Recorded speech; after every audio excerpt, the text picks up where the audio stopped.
So I'm gonna say from the go-get that looking at this as a sort of a two-part talk, just because I am going to introduce a koan, but I'm really not going to talk about it much, and I'll tell you why I'm introducing it. Um, so the koan is case number 12 from the Mumonkan, and it's Zuigen calls himself master. So the case goes like this. Every day, Master Zuigen used to call to himself, Master, and would answer, Yes. Again, he would call, Thoroughly awake, thoroughly awake. And he would answer, Yes, yes. Don't be deceived by others any day or any time. No, no. So the reason I picked this koan is because it was one of Maezumi Roshi's favorite koans, because it was one of his dad's favorite koans.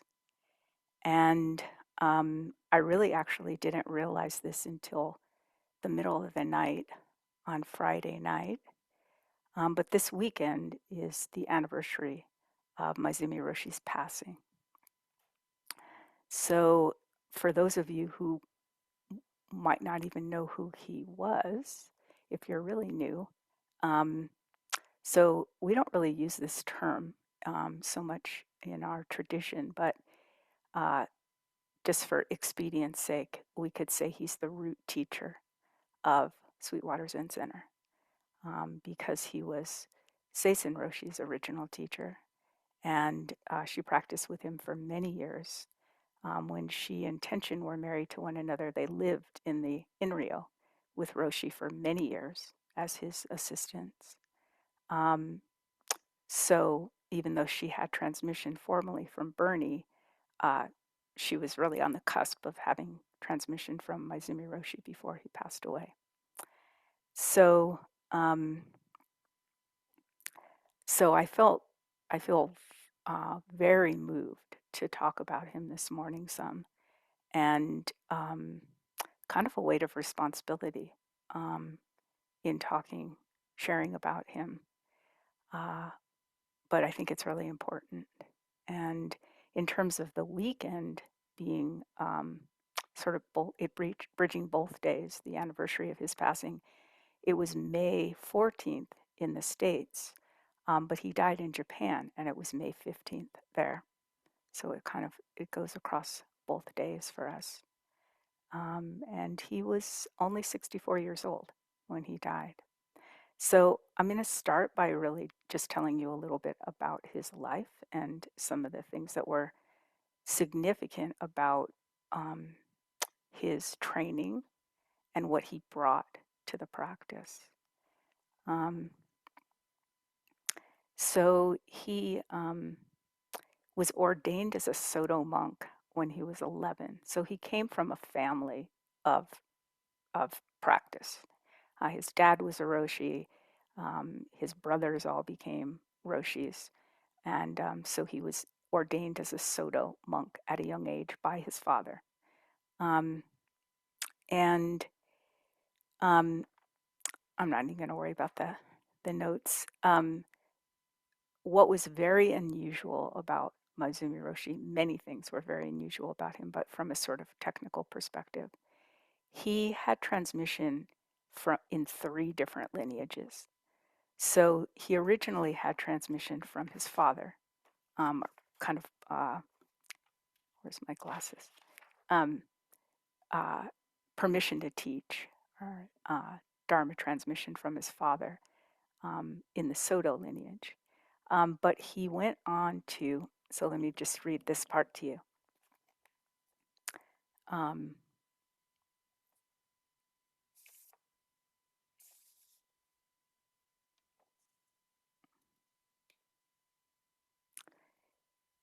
So he also received Inka, so full transmission from both Koryu Roshi and Yasutani Roshi.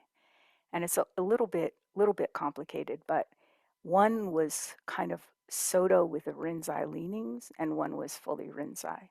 So basically, and so Soto practices associated with shikantaza, just sit, and rinzai is associated with koan study. So he had these three streams of transmission come through him, which is very, very unusual. And so then he taught both shikantaza and koan study. And he did not, when he came to the States, he basically came to the States as a missionary to Zenshuji in downtown Los Angeles when he was 26 years old. And it's the Soto Zen headquarters of the United States. It was at the time. I assume it still is. Um, and he had not completed study with either Yasutani Roshi or Koryu Roshi. Um, and so that happened later. And in reading something from Bernie last night, I didn't remember this, but at one point in time, he wanted to finish practice. I'm trying to remember if it was with Koryu or Yasutani.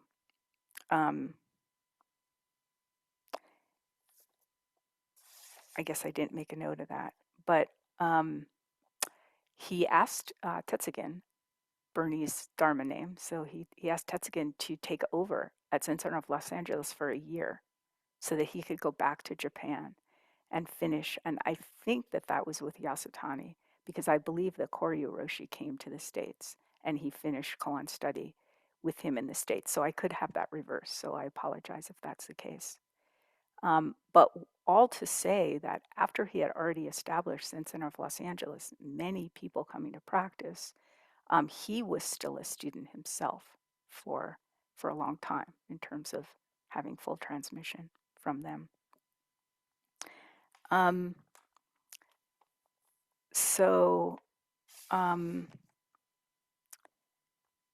So he came in 1950. What I read last night was 56. I thought it was 55. And that 1967 is when the Zen Center of Los Angeles gets established. So just think about what's happening culturally at that point. And and what was really exciting to Maezumi Roshi was all these people actually really wanted to practice Zazen. They weren't so interested in necessarily the liturgy or the form or the ceremony. They really wanted to do Zazen. And that was not so much the case in Japan at that time, and from what I understand, even now. So it was very wild, vibrant, incredibly energetic time. And he came to the States to transmit the Dharma to America. That's why he was here. And one of the memories came to mind for me was the first time I met him. I'm thinking it must have been about 1985, and I was in Salt Lake City and we had started our practice with Dennis Merzel Gimpo, and Maezumi Roshi came to give Jukai to three people that wanted to have Jukai there. So he came all the way from Los Angeles to Salt Lake City to give Jukai to three people. And when I think about it now, that was amazing. Um, yeah. Um, uh, I remember the first Dokusan I had with him there too. Um, so, um,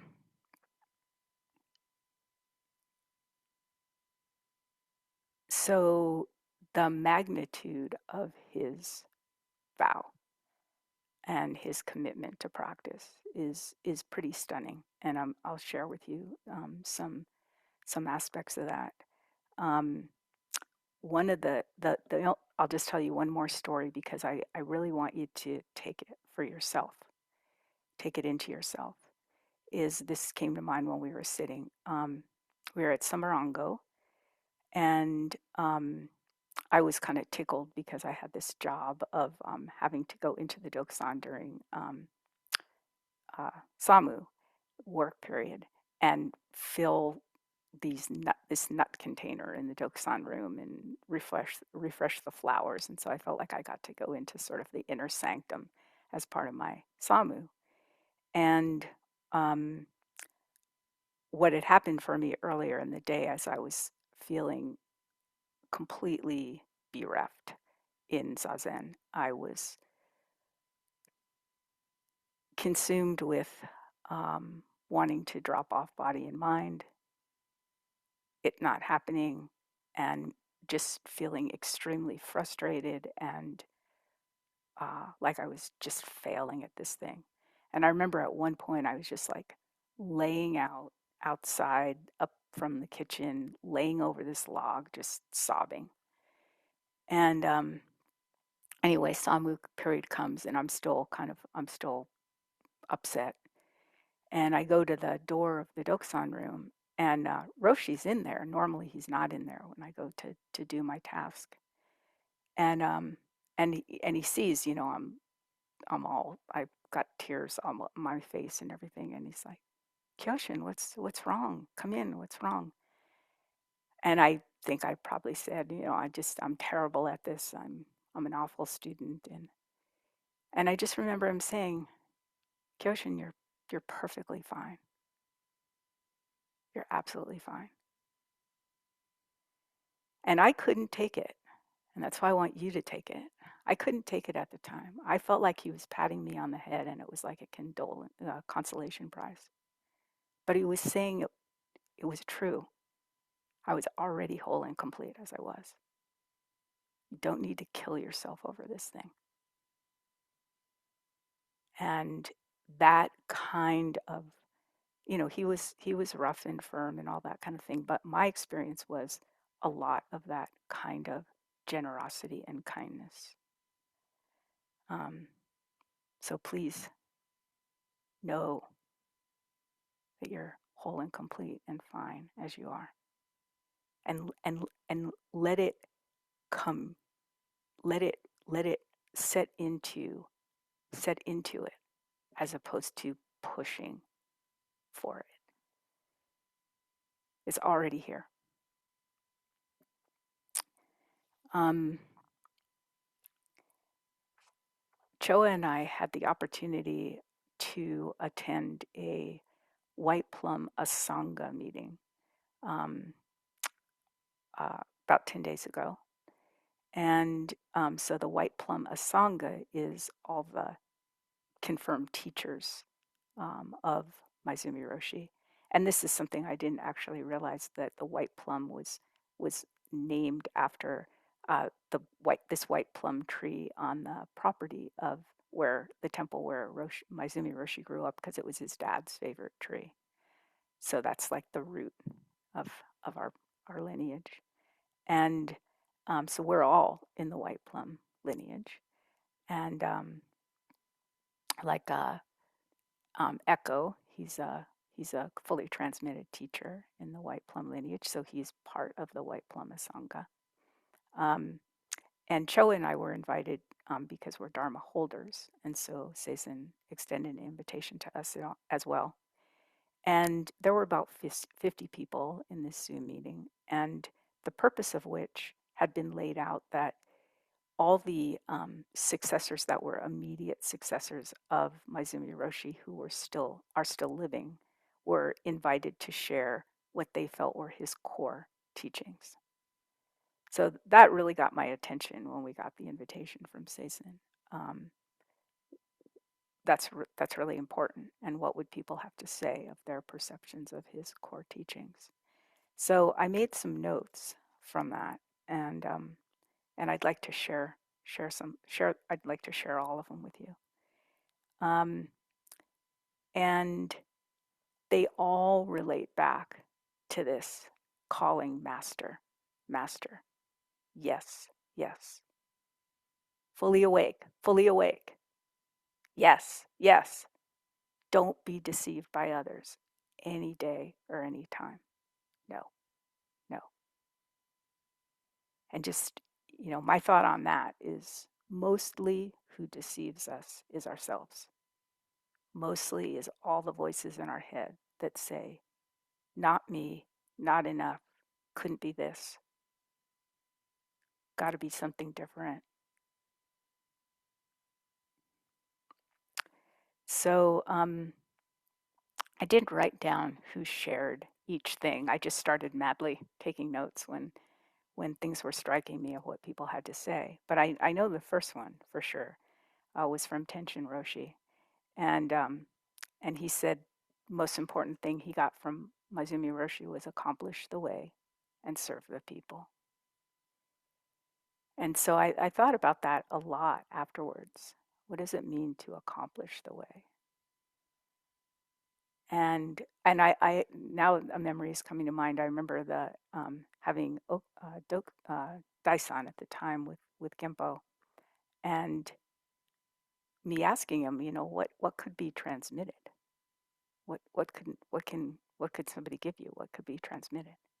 And he said, you confirm yourself to yourself. So that's accomplishing the way. And serve the people. Naturally, what comes is the bodhisattva vow. Naturally, then to relieve suffering, to want others to understand we're all whole and complete as we are. And all those puppet voices in our head that tell us something else is bullshit. That's the upside down thinking that the Buddha was talking about. So I really appreciated Tenshin saying that. And just as a sidebar, um, I I think this is common that we do this when we're going to give a talk on a koan is look up what other people have had to say about it. And Tenshin Roshi gave an excellent uh, Teisho Dharma talk on this koan that you can go to uh, Yokoji Zen Mountain Center's website and listen to, and I highly recommend it. It was excellent, I thought. Um, I could read these, but basically, one of the things that came through to me when I sort of looked at the overall gestalt of what people had to say, all his primary successors that remain living, as well as Seisen was invited to speak. Um, and Agyoku couldn't be there, but she was invited as well because they both had transmission through Bernie, but were really right in line to have transmission from Maezumi Roshi. And I'll share with you what Seisen had to say too, because I thought it was great. But so much of what came through was it was 24/7 for him. It was always about the Dharma all the time. So when we say that thing of, our life is our practice, that he he absolutely embodied that. There was no off switch. It was always about the Dharma. And I had the privilege of, or the whatever, the karma of getting to be with him in a lot of different situations, and some of them weren't good. Um, but I definitely feel like I can say honestly that that was true. Um, so what does that mean for us? I mean, if these are his core teachings, then that's the same for us. How is it 24/7? How is it always about our life as the Dharma? Um, One of the things he said to me, which I also feel like relates back to the koan, is that he said, I always want you to remember two things: self fulfilled samadhi and undivided mind. So, this always calling, the story about Swegan is that he did the same thing before and after realization. So, calling, master, master, who's in charge here? And confirming, yes, yes, yes, this. Um, so self-fulfilled samadhi, not knowing it's fully contained right here. An undivided mind, not just me, everything, everyone. it has the same basic, undivided, ungraspable nature. So it sort of sounds like an oxymoron a little bit, self-fulfilled samadhi and undivided mind. That's what he said. I want you to remember both of them. They're both happening. They're both always true.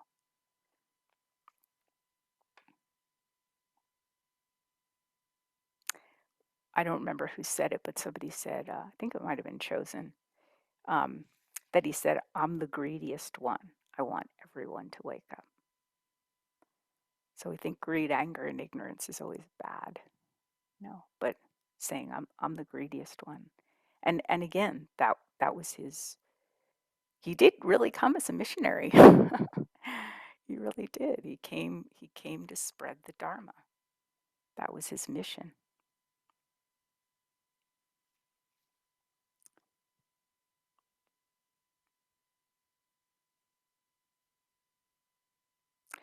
And commensurate with that, and I can't speak to this from personal experience, but from what I understand, part of the transmission ceremony is vowing to continue the lineage. And that is part and parcel in my mind, in my conjecture, that's all I can say, of what he meant in that way of being a missionary. So he came to spread the Dharma, but it was incumbent on him to have successors that would continue to spread the Dharma. Um, in the um, in the transmission documents, well, I guess for Inca, for being a Roshi, um, there's usually a private uh, poem that that is given. But because oh, I got my glasses on. But because Bernie had transmission upon Maezumi Roshi's passing, so it was in Maezumi Roshi's will that that if he hadn't already given Inca to Bernie Tetsugen, that it happened from his passing, and which it did, and so was a poem in those documents that I guess he had just prepared in April and then died in May. Um, that then was offered to everyone rather than keeping on private. And so this speaks to that transmission aspect. This speaks to the continuance of the lineage. Life after life. So these are Maezumi Roshi's words to Bernie. Life after life, birth after birth, never falter. Do not let die. So it's kind of poetic. Do not let die the wisdom seed of the Buddhas and the ancestors. Truly, I implore you.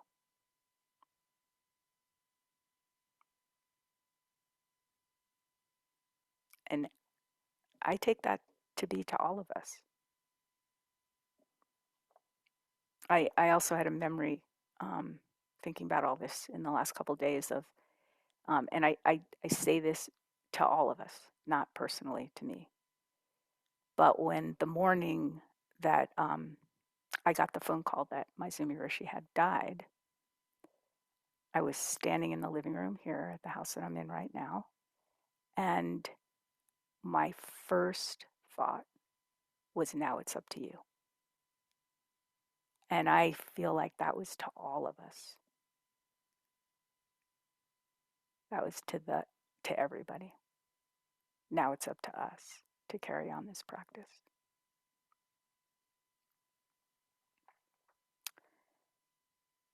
I'm having, I know I'm being really impassioned, so I'm not even going to apologize for it.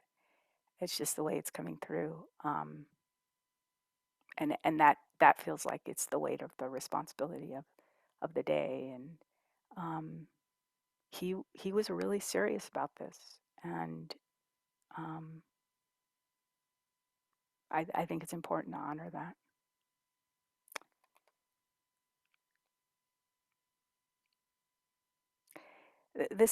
I'll kind of couple these last couple of things together, and then I'll kind of open it up. Um, the aspect of constant practice and taking everything as practice. And there were hard times. There was a total meltdown that happened at CCLA in the mm, early to mid 1980s, and um, and Roshi totally humbled himself in front of the community and did what was asked of him to repair um, harm that had been done. And I remember being at Zen Mountain Center and watching, and what comes to mind is Seisen and Tenshin at the time, and they were senior students, they weren't senseis, they weren't roshis, but just watching that whatever was happening was the center of their practice. Whatever difficulties happened, it that was what practice was. And that made a big impression on me. And I feel like that's exactly what Roshi did with the difficult times as well, Maezumi Roshi. So people said um, constant practice, watching him go through hard times, take everything we go through in life as practice. Do your best, no regrets. Um, so I wanted to finish with a couple of other things. Um, where I wrote this down.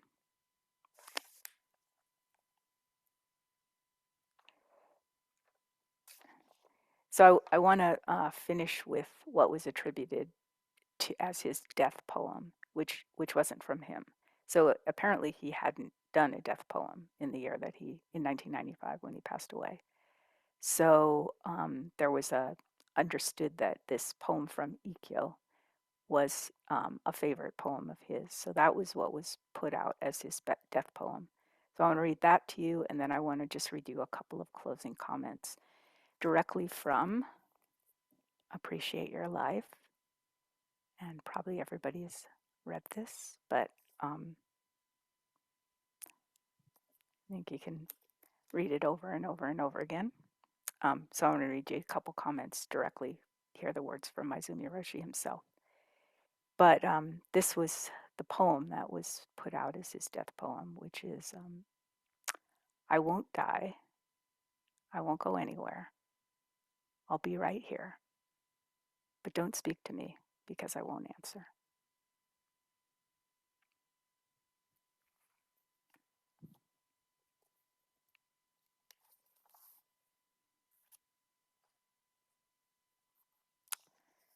Shakyamuni Buddha himself lived this life.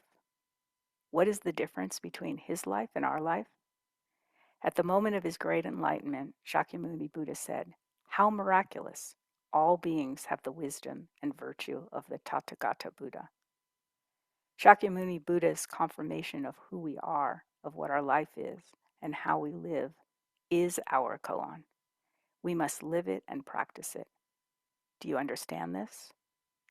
Each of us has to take care of this treasury of the true Dharma eye and subtle mind of nirvana. We must do it.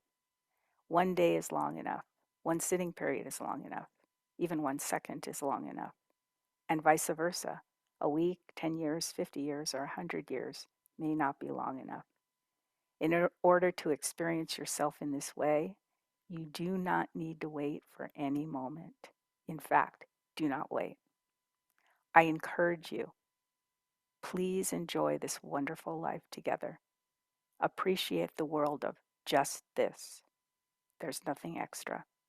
Genuinely appreciate your life as the most precious treasure and take good care of it. Thank you so much. I only hope I did him justice.